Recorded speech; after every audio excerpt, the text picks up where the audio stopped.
to make things right.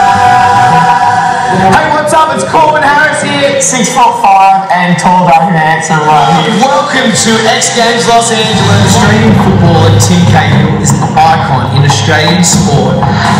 The progression of action sports has been blowing people's minds for years now. You were probably one of the first celebrity skateboarders. How did you deal with it at that point? It was weird. It was a strange time for me. It is pumping pipeline, 10 to 12 foot. Oh my god, it looks ridiculous.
Thanks very much for having me today. I'm Corbin. I grew up, as you said before, in southern beaches of Sydney in Cronulla, and then I went to school at Waverley.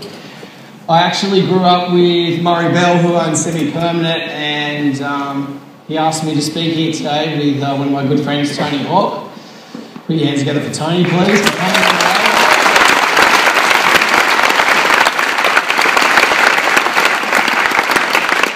Over the last probably 10 years before I moved to America a couple of years ago, I skateboarded, had a dream at 14 years old, and all I wanted to do was skateboard and live in America. And that's, for those of you who didn't have that dream, that was mine. But for those of you who don't know, most kids in action sports, that's where they want to go. California is the Mecca, is action sports capital of the world.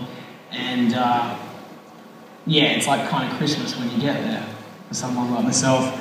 I started skateboarding and 14, probably got sponsored about 16, which was kind of late in the game.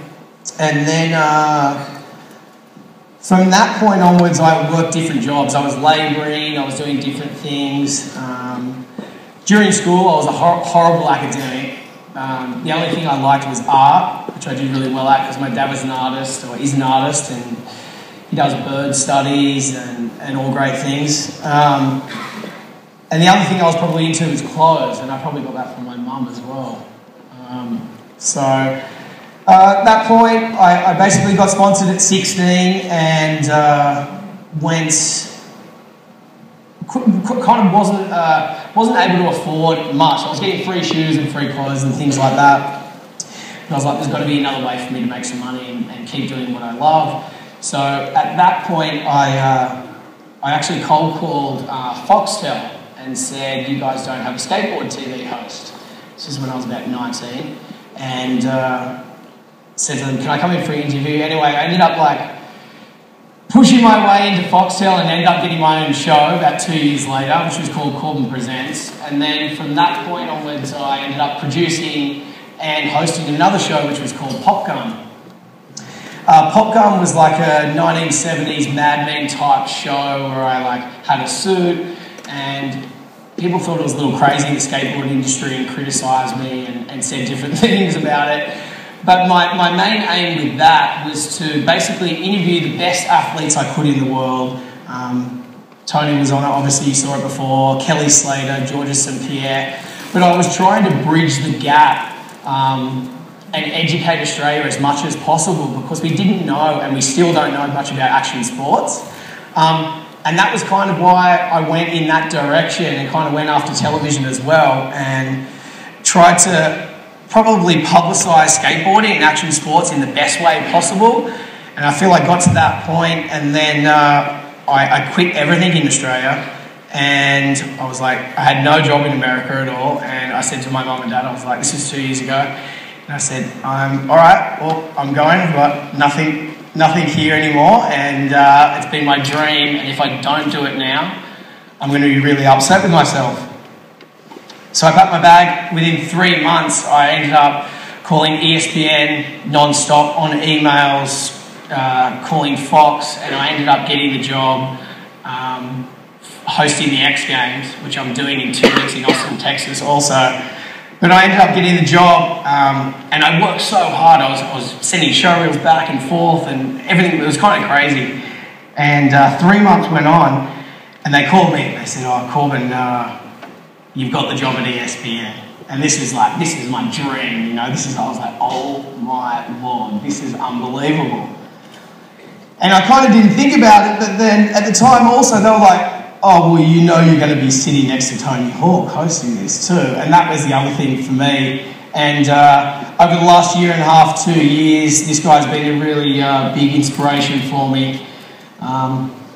Let's check out. It took a long time for skateboarders to earn respect. For decades, they worked to legitimize their sport. No one took them seriously until 1999. Tony Hawk made history by landing skateboarding's first 900. Since then, Tony's life has been a media frenzy. His athletic accomplishments, a blockbuster video game series, along with successful businesses and tours, have taken him and skateboarding places he never dreamed possible. For most people, Tony is the face of action sports, and skateboarding is more popular than ever. Please say hello to the most popular video game character since Batman, Tony Hawk, everybody. With his success, Tony felt a responsibility to share his good fortune with others. In 2002, he created the Tony Hawk Foundation to help construct public skate parks in low-income communities. Financed by Tony and a growing number of sponsors, the foundation is playing a pivotal role in the mainstream acceptance of the sport of skateboarding.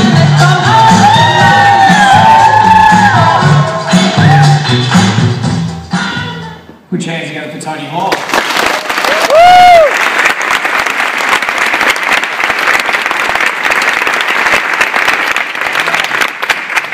Thanks for coming to Semi-Permanent. Thank you. Thanks for having me. So, I like that voice that you used on there too. I couldn't get that online, huh?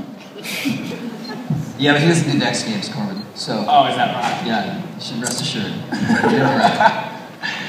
We've got 4 topics that we're going to be talking about today. The first one being board graphics, and how we obviously work with artists, and how the times have changed, I suppose, through different generations of myself and Tony.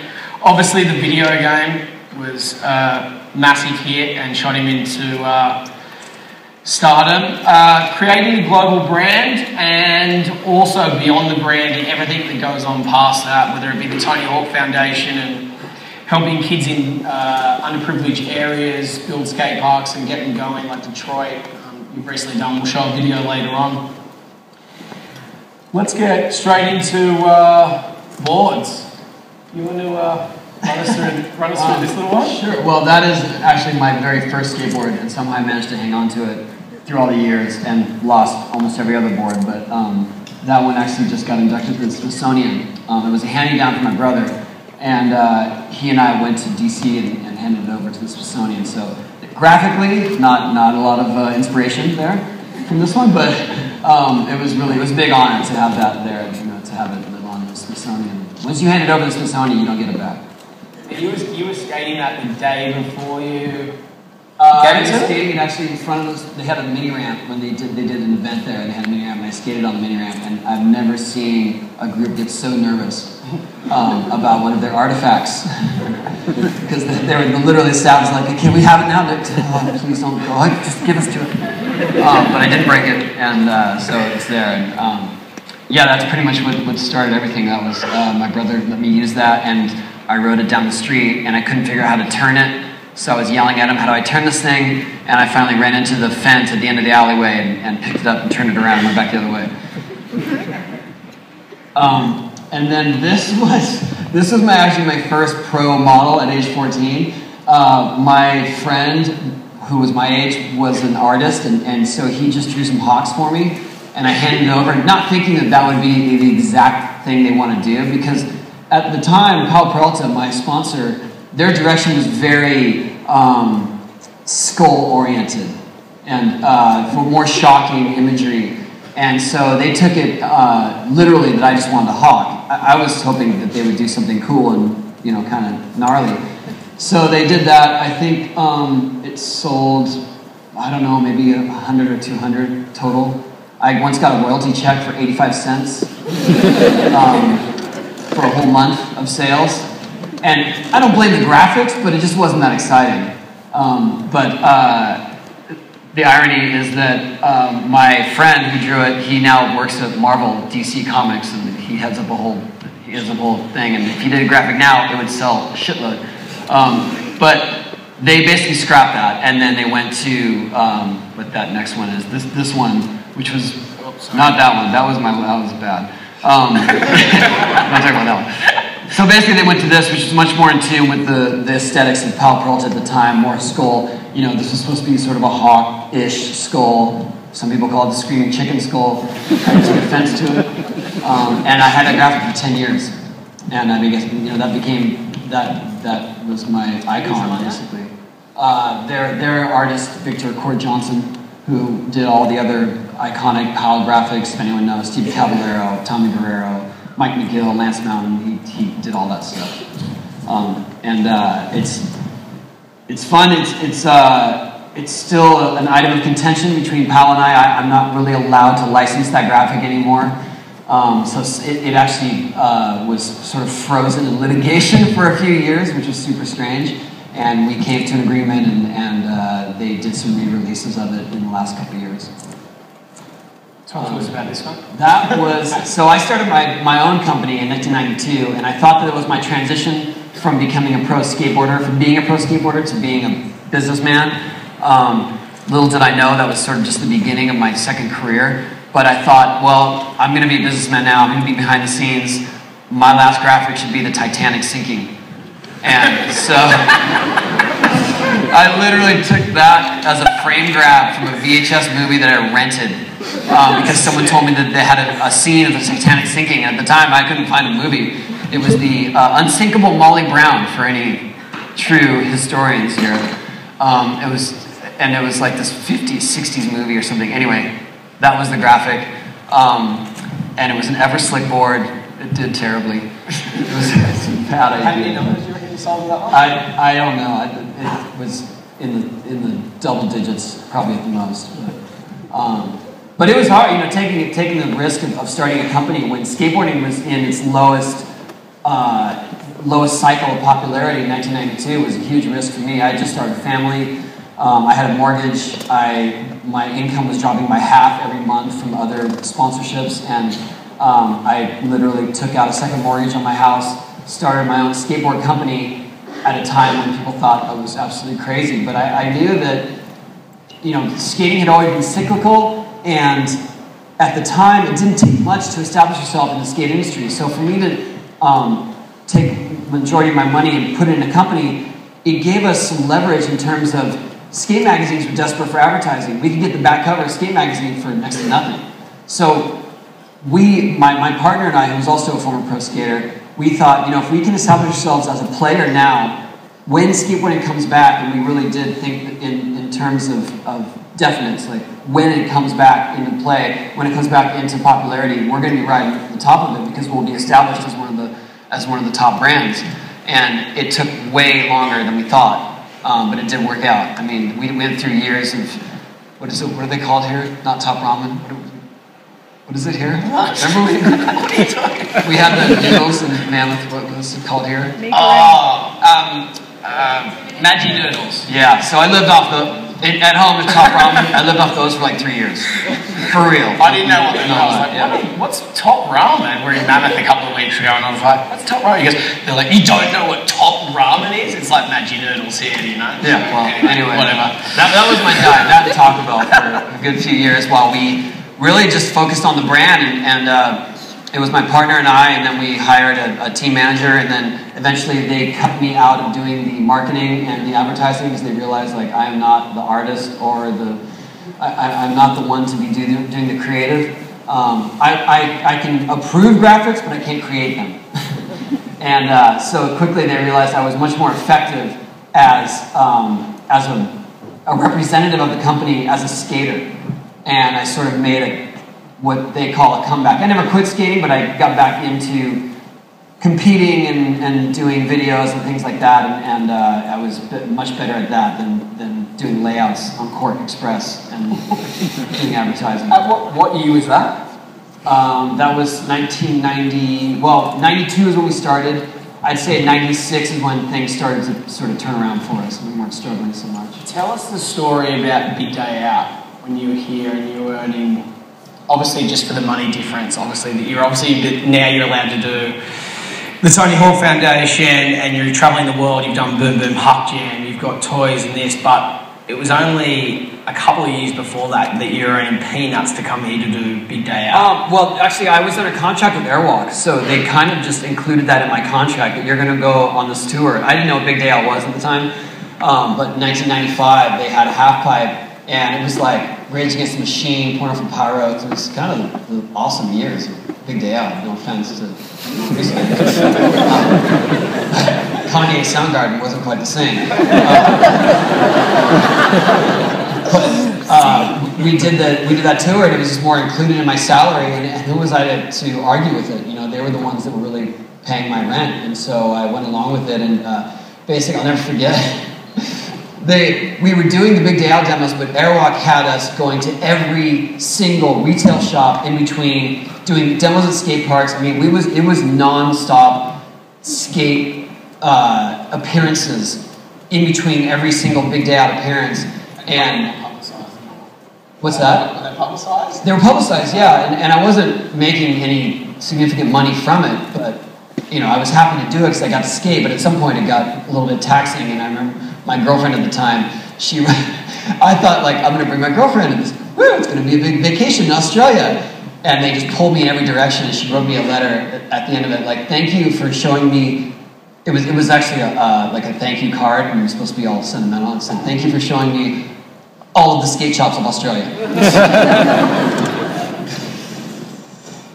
But it was, you know, no complaints, and definitely nowadays it's a whole different issue with doing appearances and things like that. But it's strange because you live through those kind of days, and if you're passionate about what you're doing, if you really love what you're doing, you are successful at it. I mean, that's my theory, is that if you're doing what you love, that's the definition of success. It doesn't matter that if it's financially volatile, and sometimes you make a good living, sometimes you don't make any living. You love going to work, and that's what counts. And today, it's no different for me. Like, I get paid ridiculous amounts of money to go ride my skateboard. It's something I would do for free anyway. I would absolutely love doing it. And so, you know, when you've been through the ups and the downs of a certain career, but you have the passion for it, it doesn't matter what's happening. You know, it's just that you really enjoy it. And I learned that in every way. You know, I was literally doing demos in parking lots of amusement parks, 3 a day for $100 a day. And that's what I had to do to pay the rent. But I loved it. It paid off. Yeah, it paid off. It was hard though. It was rough. This was This is one of my first boards. I started skateboarding at 14 and then turned professional at 28. I'm 31 now. This was one of my boards. You probably know the artist was Jonathan Zawada. And this graphic it's obviously a lot different in the times that we turned pro. He was like, what were you, 12 or 14 when you turned pro? When I turned pro, I was 14 years old, and the process of turning pro was you have an entry form to a competition, and instead of checking the amateur box, you tick the pro box. So nowadays, you basically have to be with the company for a while. It has to be a company that everyone looks at in the skateboard industry and thinks is cool or is legitimate. So they legitimize you to then become a pro skateboarder. They decide, really. They decide. They decide now if you're going to be pro. So and they throw you a party. If it's a horrible company and then they go, you're pro, then you're not as sought after or whatever. So if you're with a great company, then it's a really good thing for that. The first board, I ride for Element Skateboards, and this is one of them here. The first board is always from where people know you from. So obviously it's like a silhouette of Bondi Beach. It's obviously not where I'm from, but America decided that was where we know you're from, and this is what's going to sell, so just deal with it. And the other board, this was actually a real fight for me because I really like Jonathan's work, and we had huge problems with the logo that's underneath where the Element logo, the round tree logo. Every board that they sell that's profitable is basically that logo on the nose of the boards, because all the kids love that logo. So, and then the artist at the same time, Jonathan didn't want any logo on it at the time. So we went back and forth for like 3 months over this process, and then we finally came to it, and that goes under the truck, right? Exactly. So now I said the best way that we could do this, and I kind of said to him, I was like, we'll put the Element Tree logo under the truck, and then once the truck goes on with wheels, then you won't even see the logo. And he was happy about that and agreed to it. So which is cool. So that were my 2 boards. But yeah, we worked around that one. That was my idea. That was just more of a, skateboard graphics are so temporary, semi-permanent. They're immediately scratched up. But I think that's the beauty of it, is that they don't last long, and then they look cool even when they're scratched up, and now people have all these uses for recycle boards. But my idea was that I'm going to do a graphic of a scratched up board. And it was fun. I mean, it was cool, but it would have looked a lot better if it was more of a photographic print rather than something made to screen. So it didn't quite have the effect I was hoping for. How did it sell? That was like 91. Nothing sold. You can do whatever you want. White House. Oh, yeah. So I got invited to the White House a few years ago for a Father's Day event because they were trying to promote good fatherhood, and somehow they thought I fit that example. And I was doing these speeches sort of around the town, low-income communities, but we got invited to have lunch at the White House, and I brought my skateboard only because if I don't bring my skateboard somewhere, inevitably someone asks me, where is your skateboard? And so I wasn't going to be caught at the White House answering like, well, I didn't bring it. So I just brought it and found myself in the hallway with no one around. And I asked this guy that I was with to snap a photo of me skating down the hallway. And he did it reluctantly because he was actually connected to the White House, so he never claimed responsibility. And I tweeted it, and people got angry. They thought that I was desecrating the White House, and I was like, I got invited because I'm a professional skateboarder. I'm doing what I am here. The reason that brought me here, I wasn't grinding statues or anything. I was like, these urethane wheels. I find it funny though, skateboarding's the only one where they're like, everyone, when they see you, they're like, so can you do a trick? Yeah, like, Tiger Woods never carries these like clubs around. Oh yeah, those clips where I was getting invited to talk shows, every time I talk to a stage manager, like, well, can you come out and do a 900 and then go on the couch? Like, as you walk out, what? Can you levitate? There's no, hoverboards aren't real. Sorry, not yet.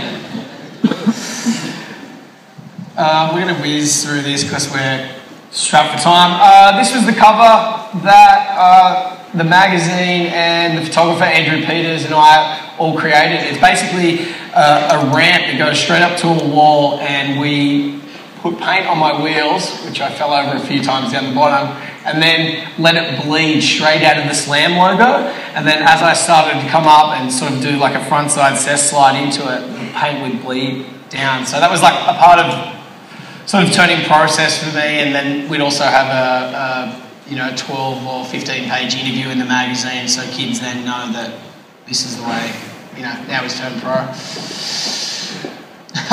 That was more of a rip-off of, well, an homage, not a rip-off, right?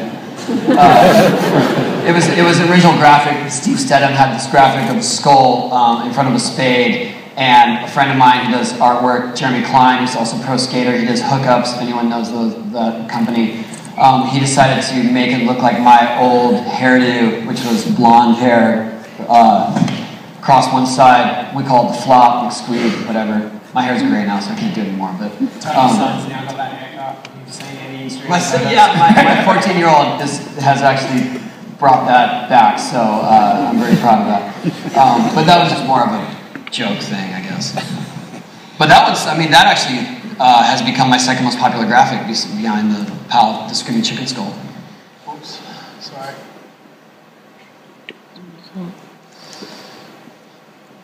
Yeah, those are all just sort of takes on hot. It's hard to keep coming up with new hot graphics, but we managed to do it somehow. I think this is our last one before we get into video games. So this was a series we did with our team where an artist did each of the team members as an ape or a gorilla or a monkey or whatever suited their facial structure, and mine was wearing a helmet because I'm known to wear my pads because I skate vert all the time. And that was more of his diss to me, like, I'm gonna put Tony in a helmet. That was one of the few graphics I didn't actually get to approve. That one just showed up on a skateboard one day. And I was like, wait a second, I thought I was in charge here, what's happening? That was their joke on me. Let's move into video games, and overall, how many was there? Is there? Oh, it's still coming out right now. Yeah, well, there's many incarnations and did special versions for handheld devices and for different systems and stuff. So officially there are about 14 console games that we've done. Obviously the Tony Hawk Pro Skater series are among the most recognized. But when I did that, I really just set out to make a game that I thought skaters would be proud of. I figured that I was going to make a game that inspired skateboarders to buy video game consoles. That was it, something that represented skating well, that had authenticity, that was fun to play, but skating was not that popular then, so I just didn't imagine it becoming a genre. And once our first video game got released, the hype was so crazy that we started working on a second one. By the time we released our fourth video game, which was beyond any of my wildest dreams, the first three were still in the top 10 sales of video games. So that changed my life. Video games changed everything for me, and I made it authentic by donning this suit and performing moves at my own humiliation. That suit's not very flattering, but that's how we did. That's how we made the tricks look real. Did other people try and do a similar game before that? Take-Two Games was the first to approach me, and they're Rockstar Games now, but Take-Two did a Skate and Destroy game, and originally that was supposed to be the game they wanted me to be involved with, but when I played it, their control scheme was too difficult. I thought it wasn't intuitive, it wasn't, you really had to, it was as hard to learn as skating was. I thought, this would be more fun if you could just pick up the board and do a kickflip, or pick up the control and do a kickflip, instead of like trying to figure out how am I going to maneuver, and Take-Two became Rockstar Games. Now they do Grand Theft Auto, so they're doing all right for themselves. They don't feel bad for them. What do you think the success is, and why did it become the most popular game in the world?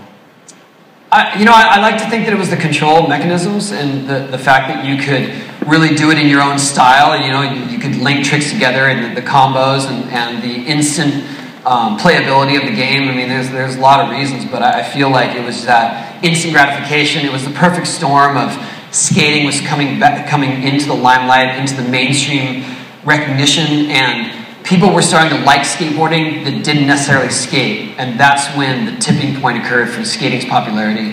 When suddenly there were people that liked to watch it on the couch, liked to see the X Games, and appreciated the difficulty of the maneuvers, but had no interest in doing it themselves.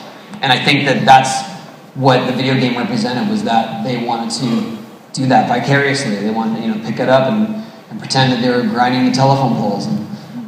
And it really was just this perfect timing for us in terms of youth culture, the fun of skateboarding, the sort of underground effect, and the soundtracks were hugely popular too. Creating a global brand. This shot was actually only taken in the last month.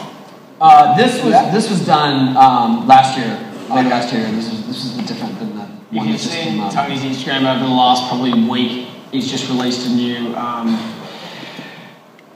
trick where he's basically ollied over the Mini because he's signed a deal with. But in the new one, the Mini's actually coming at me, and I jumped over it, and then it smashed the ramp that I jumped off of. And, it was really scary, but we figured it out. So that was static. That car is not moving. But in the new one, it actually was coming at me, and it was something I've always wanted to do. And Mini, that was the idea. Was that Mini wanted to partner up, but they were more like, how do we do this? How do we make this cool? And they kind of have let me take the reins on how I want to approach it, because they trust how I do social media. They trust my instincts in that respect, and they don't want to just put my face on some Mini ad and say, this is it, this is cool. And so that is true. That is actually my car. It was my friend's my car.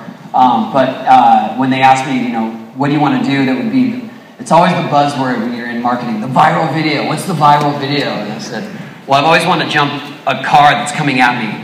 And I feel like if you're going to make the viral video, that's the viral video. And so that was the goal. And we actually set out to do it. I did it on May 6th, and we had a stuntman driving, we had another stunt coordinator figuring out the timing, and we built a ramp that would basically explode on impact, but was strong enough to jump off of, and we did a first try. I wish I had the video of that to show you, but you can find it online, on YouTube. I'm so glad YouTube didn't exist in the 80s. All my mistakes would be right there. Oh yeah, this was a show, I don't know if it airs here. Iconoclast basically pairs up two recognizable figures usually from two different walks of life, and they interview each other. And John Favreau has been a big supporter of our foundation for the last almost 10 years. And so when the opportunity came up, I asked if he would do it, and he said yes. So he and I spent a good 4 or 5 days together. He took me through production when he was doing Iron Man. That's when he was producing the second one. He showed me all the goodies, all the props and things, and I took him to the Compton skate park for the grand opening, and we just sort of vibed off each other. It was really fun. Few days. Move through this. The brand.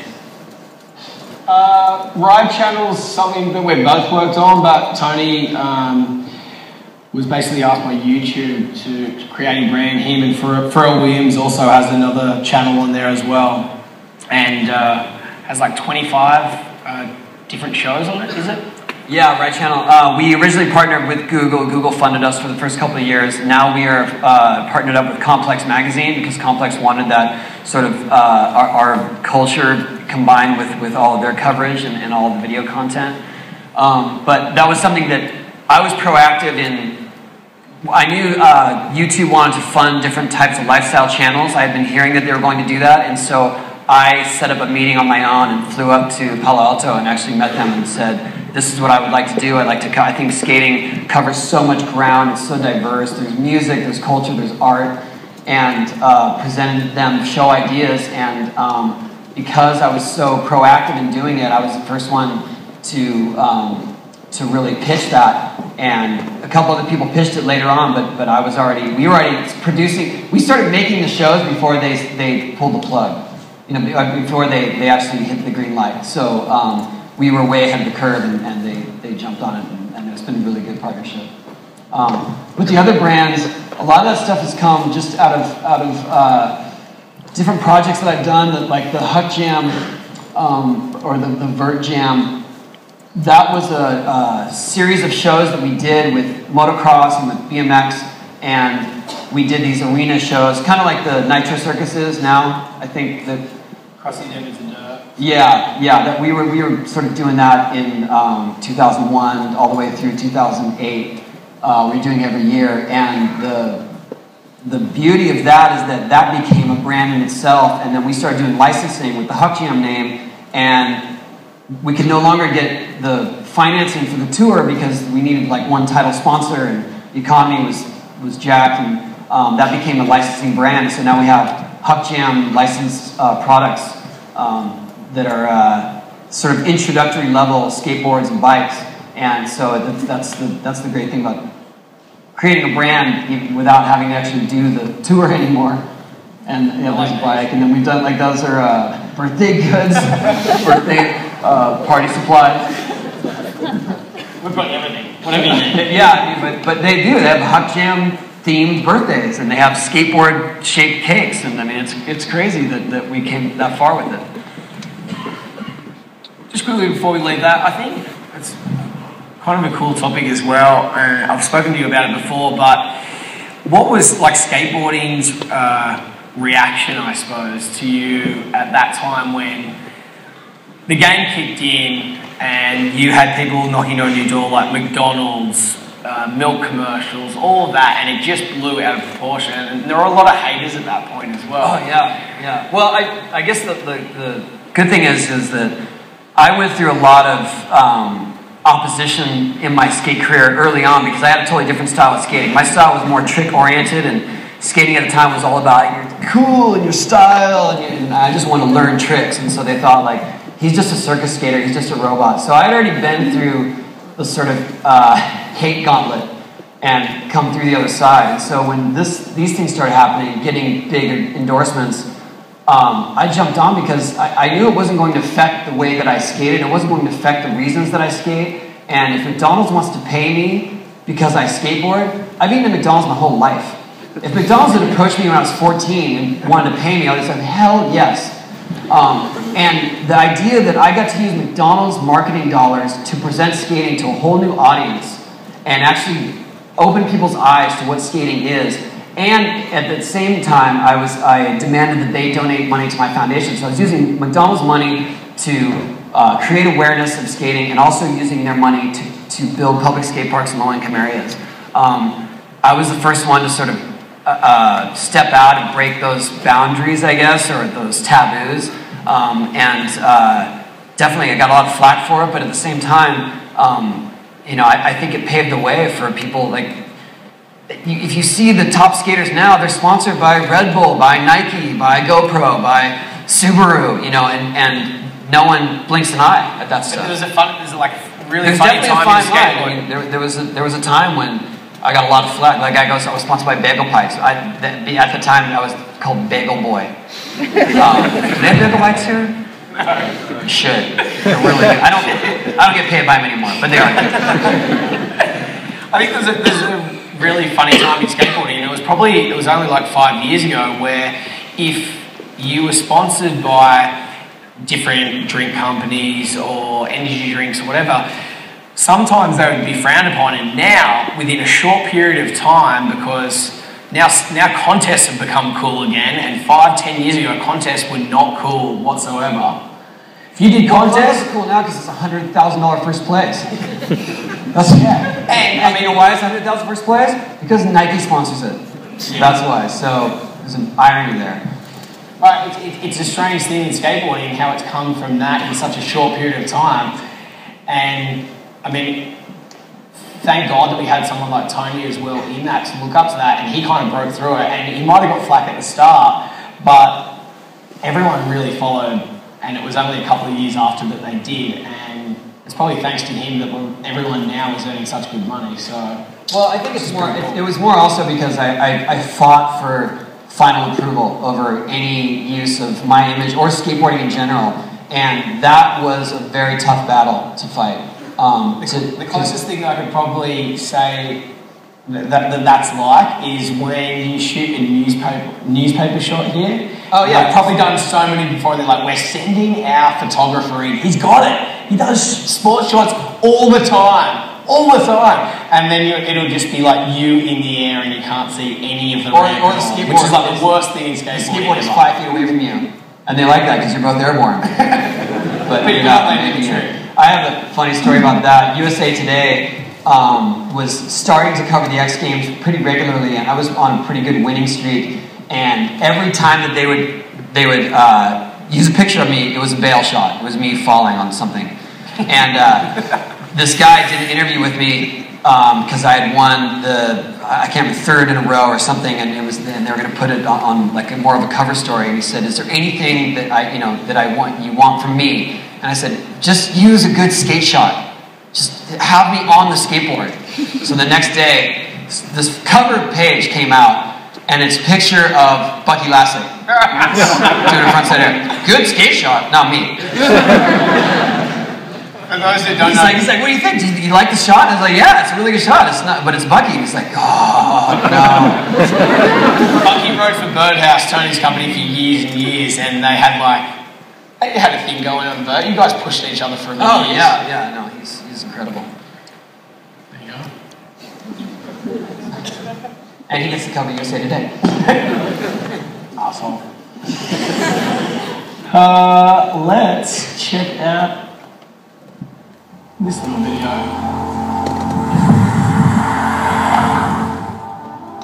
Growing up here, it's nice. Then at the same time, it was rugged and grimy. The standard of living changed. School closings. A lot of kids getting into trouble now. I seen people selling drugs and people getting shot. We're 139 square miles, built for 2 million people. We are at 700,000. Growing up around this neighborhood, it was pretty rough a little bit, I'm not even gonna lie. When I turned 11 years old, most of the people on my street started moving away, like all my friends started moving off. And when they moved away, the houses became abandoned, and the abandoned houses were targets for drug dealers to move into and have drug houses. Kids grow up around the drug houses and get used to it. I'm always amazed that in one sense you see this like extreme poverty and this abandonment, but then inside of that you would see such great drive to kind of change things. We realized it was time to take action, really. Powerhouse Productions was formed in 2010 with the intention to funnel money into the neighborhood via arts, bringing in artists into the neighborhood to do projects, to renovate houses. We took a tour of the area. It's really cool. It's a bunch of abandoned properties that are being repurposed into living spaces, art spaces, activity spaces, and then with some of the areas that nothing's developed on, making skate parks. Within a couple of months, we fundraised all the money, and then we had this section built. I've seen kids at the park that I've seen breaking into people's homes, and they're all of a sudden being really nice to me, asking me for a skateboard. Their whole sort of demeanor shifts like overnight, I think. When kids, they don't have something focused or positive energy on, what they do is they take it to like the negative side. But when they built the skate park here, it gave them something to do all day. They got to exercise, they got to get out, they got to have social interactions with other people.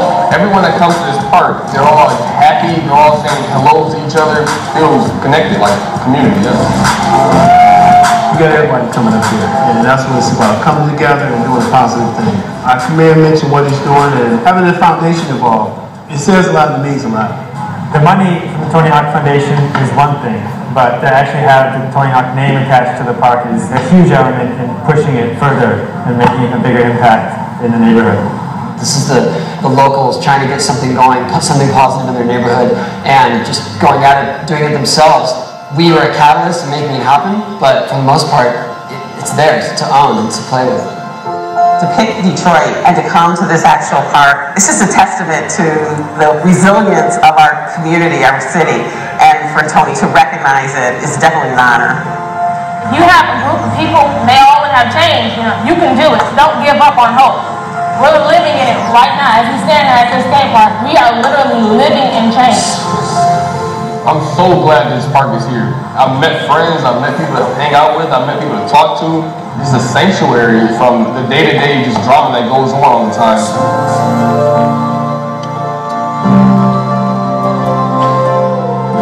skate park, you know, it's brought tremendous opportunity for kids. It's brought a lot of hope. It just brought a whole lot of things to the community that wasn't there. The eyes of the world are in Detroit right now, and we feel like this is one example of how we can be very creative and take what we consider a challenge and turn it into a tremendous opportunity, a positive one as well. City, we are strong. Detroit is a strong city, and we're going to continue to build. This park is 100% different from anything else I've ever experienced. It's amazing.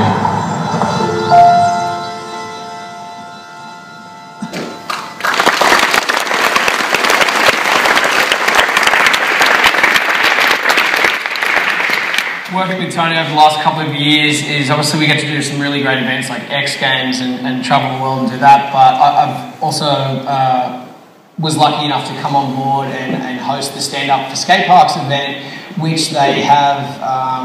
which we're hoping you'll do this year as well.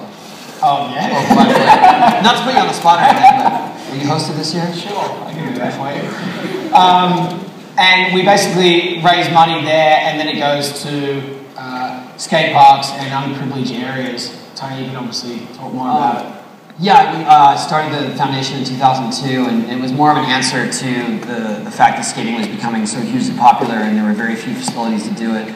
And the only cities that were building skate parks were the affluent ones, and they were building parks that were designed by the lowest bidding contractors, which generally were sidewalk contractors making what they thought was a skate park, and it just was like a bad sort of winding sidewalk area that was no more fun than the local mall parking lot. And I wanted to bridge that gap to get the kids involved that are really, that they're providing them for, to get them in the design process, but more so to direct those funds to the more needy areas. And that's when I started the foundation, and we've given away over $5 million so far. We've helped to fund over 500 parks in all the states in the U.S. And now we have an international outreach program. We are partnered with Skateistan, who made a skate project in Kabul, Afghanistan, and they have one in Phnom Penh, Cambodia. We are helping to fund a new one they're doing in South Africa. And so that's our new outreach. And I actually went to the one in Phnom Penh a few months ago in Cambodia, and the ratio of male to female skaters is equal in these countries, because they have no preconceived notions of what skating is. They don't think of it as a male-dominated sport. And in Afghanistan, it is the only co-ed sport that anyone does, that both boys and girls participate in at the same time. That's not anything that I did, but I think it's cool to be part of it and support it. But I'm really proud of what we do, and I'm hoping that we get to do more international outreach. And we do have we really are a resource center for information, so we have worked with councils in Australia as well to try to get parks going, and just to give them the process. And we have so much knowledge of how to do this, and we've learned from doing it every which way. And it's so easy to make mistakes.